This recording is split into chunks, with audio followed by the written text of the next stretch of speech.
115.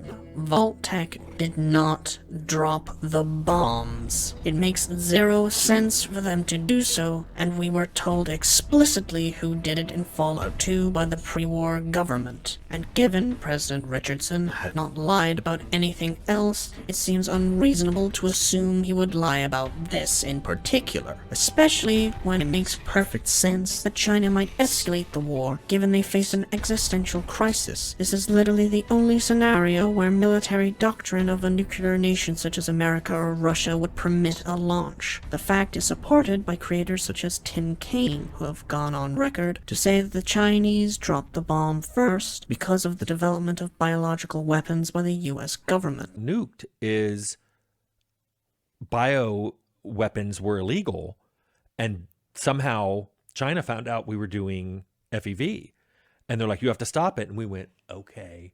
And all we did is move it. All we did is move it over. Earth-shattering, to what you just said. Really? Is that stuff people don't know? Well, people actually debate over who shot first, like a they do? solo thing. Oh, well, then I don't know. Who knows? It was probably some... And specifically, FEV's birthplace in the glow happens to have been bombed a ludicrous number of times according to the Brotherhood of Steel, which is the cause of the release of the virus in the form of radioactive particles known as fallout that infected the South California area with airborne FEV. Along with this, we have the Xi in San Francisco, descended from the Chinese nuclear submarines that bombed the West Coast. Bethesda themselves followed up this idea until recently with the existence of not one but 2 Chinese submarines on the East Coast in 2 out of the 3 of their Fallout entries. One of these submarines even had the original sailors who confessed to bombing the East Coast at the start of the nuclear exchange. Lastly, there were warnings from the missile defense systems, particularly in Fallout 4's switchboard. But here's the kicker. Fallout 2 makes it clear that who started it doesn't matter. War never changes. The end of the world occurred pretty much as we had predicted. Too many humans, not enough space or resources to go around. The details are trivial and pointless. The reasons, as always, purely human ones. The Earth was nearly wiped clean of life.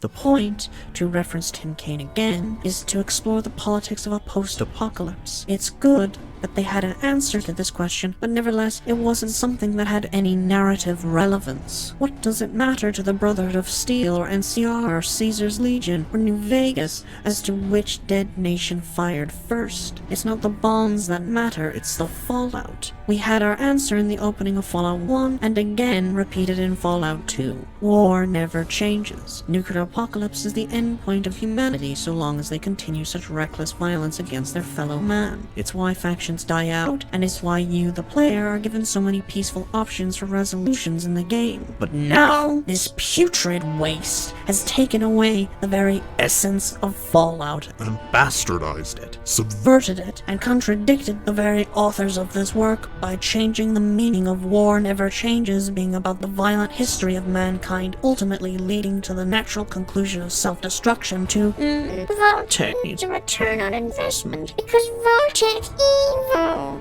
Oh, great. So in other words, War Never Changes is a load of hogwash. Humans aren't inherently violent because it's actually evil companies like Vault-Tec that will bring Armageddon. So in other words, rather than trying to curb mankind's appetite for war to find a way to achieve unity and peace, what we really need to do as a species is not allow a situation in which any private company could potentially profit off self-annihilation and the destruction of all of its customers and assets. Oh wait, we've already done that! Because no private company, no matter how stupidly led, could ever consider the idea of blowing itself up to be more profitable a proposition than simply not blowing itself up. Greater men than these have argued capitalism to be a driving force in current, past, and future conflicts, and provided more convincing arguments than these people could ever possibly achieve. But never has anyone right, left, or center of the political spectrum ever convincingly argued that a single powerful company, in cooperation with its fellow capitalists, would deliberately bring about nuclear Armageddon because it sold a means of survival. Because such an argument is so ridiculous, it could only be interpreted as the product of a mind incapable of cognitive thought, or some kind of poor attempt at a joke.